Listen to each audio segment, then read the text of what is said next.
Hello बच्चों, Chanakya study point के इस चैनल पर आपका स्वागत है। हम लोग जो है बिहार सरकार द्वारा प्रायोजित बीएसईबी ओलंपियाड एवं बीएसईबी क्विज प्रतियोगिता जो 2022-23 में आयोजित होने वाली है, जिसके लिए फॉर्म भरने का जो अंतिम और प्रारंभिक तिथि है कि 8 जुलाई 2022 से 15 जुलाई 2022 के बीच भरना है और अपने प्रधानाध्यापक से इस विषय में आप संपर्क कर सकते हैं।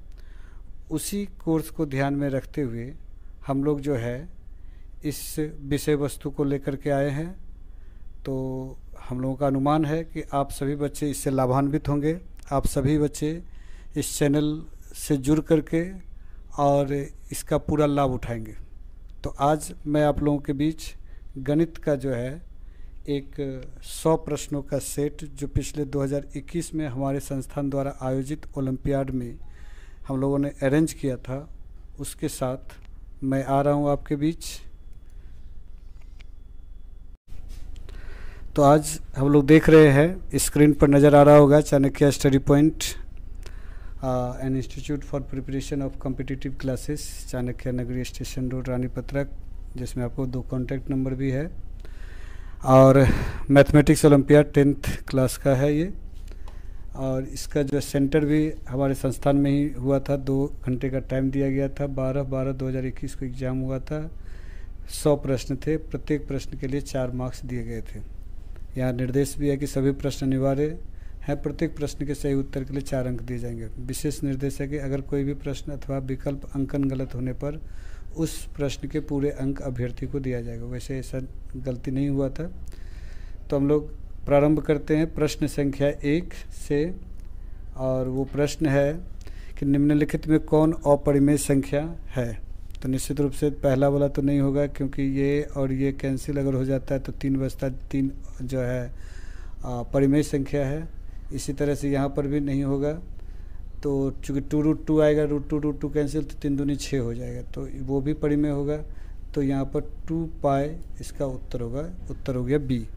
625 के अभाज्य गुणनखंडन में 5 का अधिकतम घात क्या होगा। 625 5 के गुणनखंड अगर करते हैं इसको, तो 5 से अगर देते हैं तो 125, 125 को फिर तोड़ते हैं तो फिर 25, 25 को फिर तोड़ते हैं तो 5। तो इस प्रकार अगर हम लोग उसको खंडन करेंगे तो हो जाएगा पावर 4, अधिकतम घात हो जाएगा 4। उत्तर डी।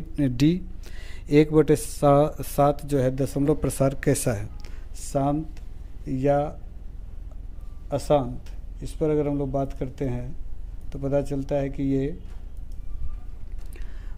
ऑप्शन है शांत, अशांत और दोनों। तो निश्चित रूप से इसका उत्तर हो जाएगा बी, यानी ये क्या है, अशांत है। इसलिए अशांत है क्योंकि मैंने बताया था कि शांत होने के लिए क्या शर्त चाहिए कि हर के रूप में 2 और 5 का गुणक होना चाहिए। 2 या 5 या दोनों में से कोई रहेगा, लेकिन यहाँ तो 7 है तो संभव नहीं है। बात करते हैं अगले प्रश्न की ओर। अगला प्रश्न है प्रश्न संख्या 4।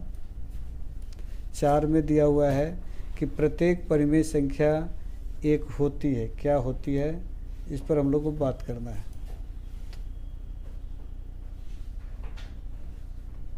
प्रत्येक परिमेय संख्या क्या है।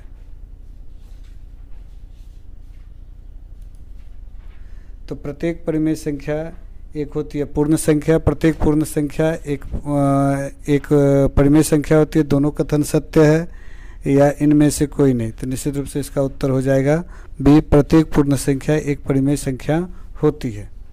इसके बाद कहते पूर्ण संख्या, मतलब प्रत्येक परिमेय संख्या एक पूर्ण क्या होती है, पूर्ण संख्या या प्रत्येक पूर्ण संख्या एक परिमेय संख्या। तो निश्चित रूप से प्रत्येक पूर्ण संख्या एक परिमेय संख्या होती है। तो इसका उत्तर हो जाएगा बी। अगले प्रश्न की ओर बढ़ते हैं, 5वां प्रश्न की ओर। इसका उत्तर हो गया बी। 5वां, 2 परिमेय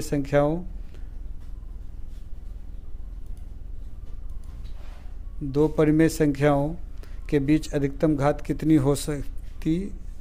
2 परिमेय संख्याओं के बीच अधिकतम कितनी संख्याएं हो सकती है। तो निश्चित रूप से 5 नंबर का उत्तर होगा डी, अनंत। 6 नंबर की बात करते हैं। 6 नंबर में द्विघात बहुपदों में शून्यकों की संख्या कितनी होगी।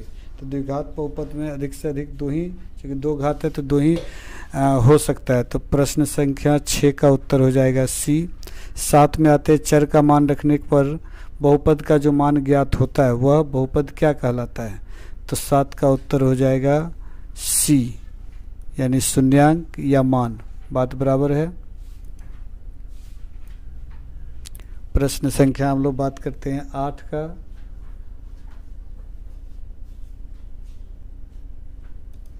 8 में है कि x स्क्वायर 7x प्लस 10 का शून्यांक अल्फ़ा एवं बीटा है हो, तो अल्फ़ा प्लस बीटा का मान क्या होगा? अल्फ़ा प्लस बीटा का फार्मूला होता है minus B by A.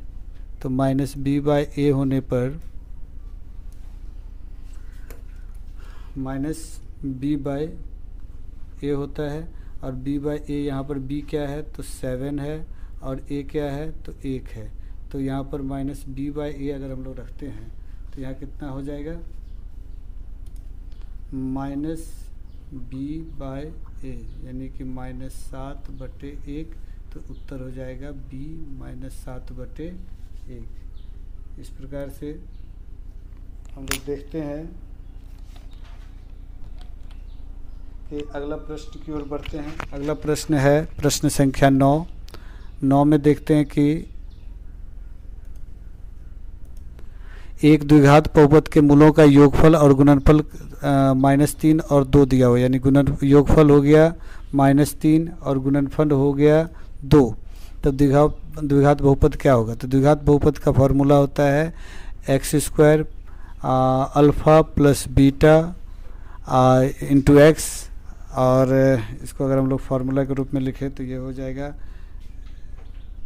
x square plus alpha plus beta into x, और अल्फ़ा प्लस इंटू बीटा बराबर 0।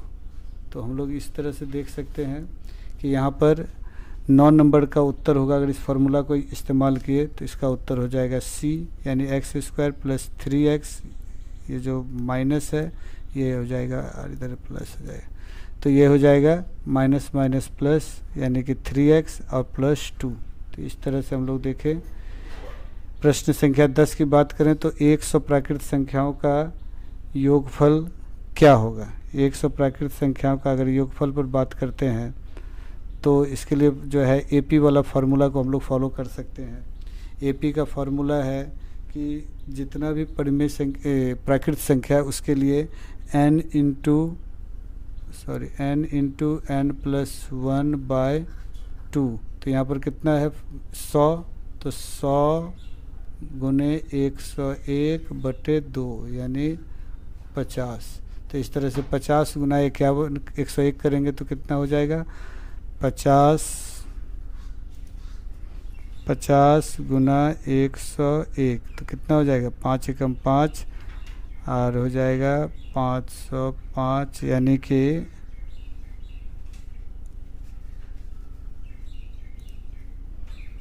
505 और उस पर 1 0, यानी 50। तो उत्तर हो जाएगा 10 का क्या? तो बी। इस तरह से हम लोग ए।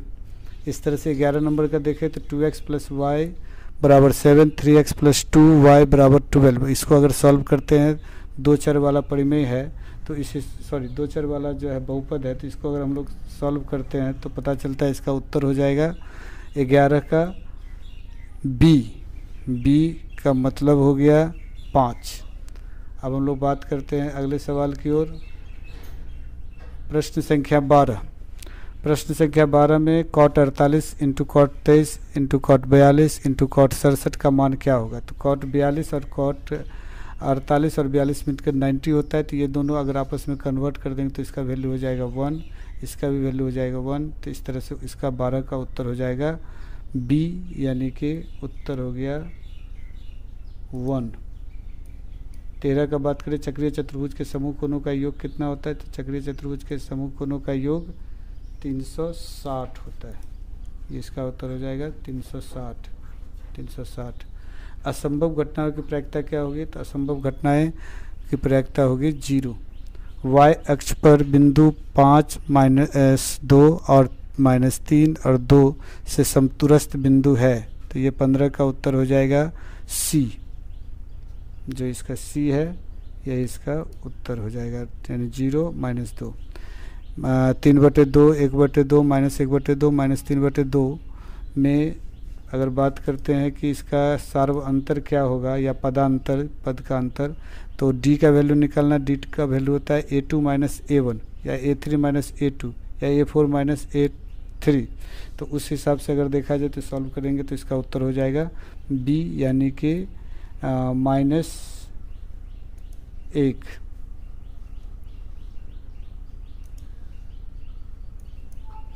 बात करें 17 नंबर, द्विघात समीकरण x² - 5x + 8 के मूलों की प्रकृति होगी, तो 17 नंबर का उत्तर हो जाएगा C, वास्तविक नहीं होगी।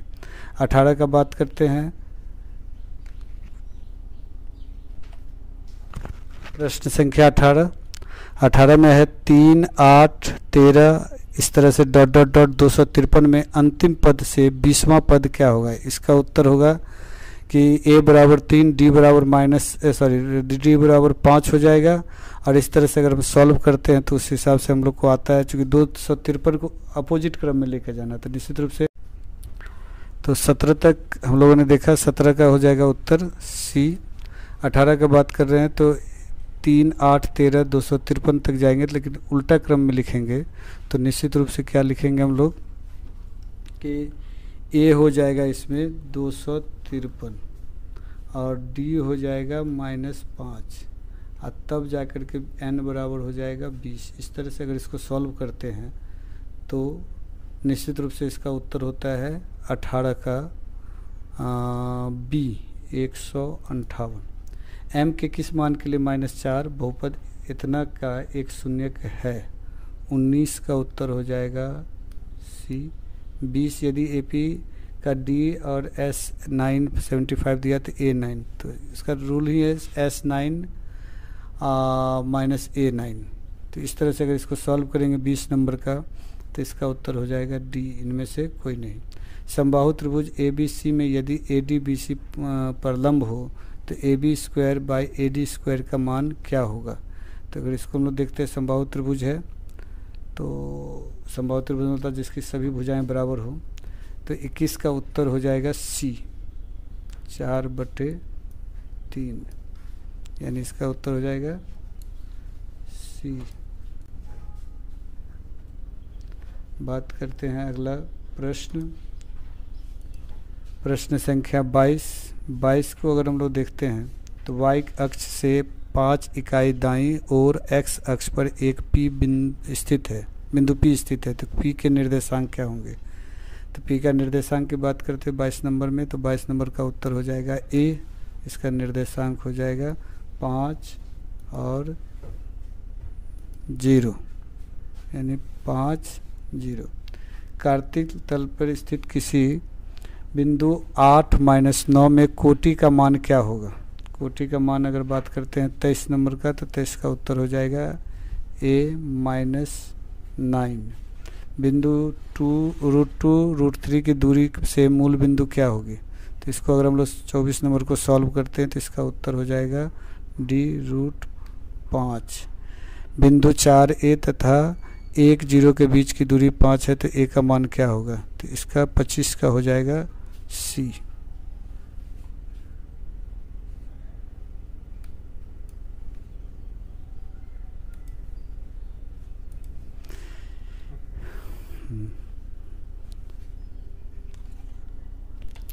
तो इस प्रकार आप लोगों ने देखा कि आप लोगों को 25 प्रश्नों का जो बहुमूल्य है और हर जगह से लिया गया है, वो अलजेब्रा हो या ज्योमेट्री हो या ट्रिगोनोमेट्री हो या अर्थमेटिक प्रोग्रेशन हो, हर जगह से लिया गया। और अगला फिर 25 करके इस तरह से मैं आपको प्रत्येक दिन कुछ न कुछ आगे बताता रहूँगा और ये आप लोगों के लिए बहुत महत्वपूर्ण है। आप लोग इस चैनल से जुड़े रहें और जो भी समस्या हो वो आप जो है कमेंट के ज़रिए दे सकते हैं। इसका और सब विषयों का भी जो है आप लोगों को क्वेश्चन और वीडियो प्रोवाइड किया जाएगा। आप लोग जो है चैनल में डिस्क्रिप्शन में जो है टेलीग्राम का लिंक दिया हुआ है, आप उससे जुड़ करके और भी इन्फॉर्मेशन और प्रश्न ले सकते हैं, वहाँ से भी आप कांटेक्ट कर सकते हैं। तो हम लोग अगले क्लास में मिलते हैं। बहुत बहुत धन्यवाद आज के लिए।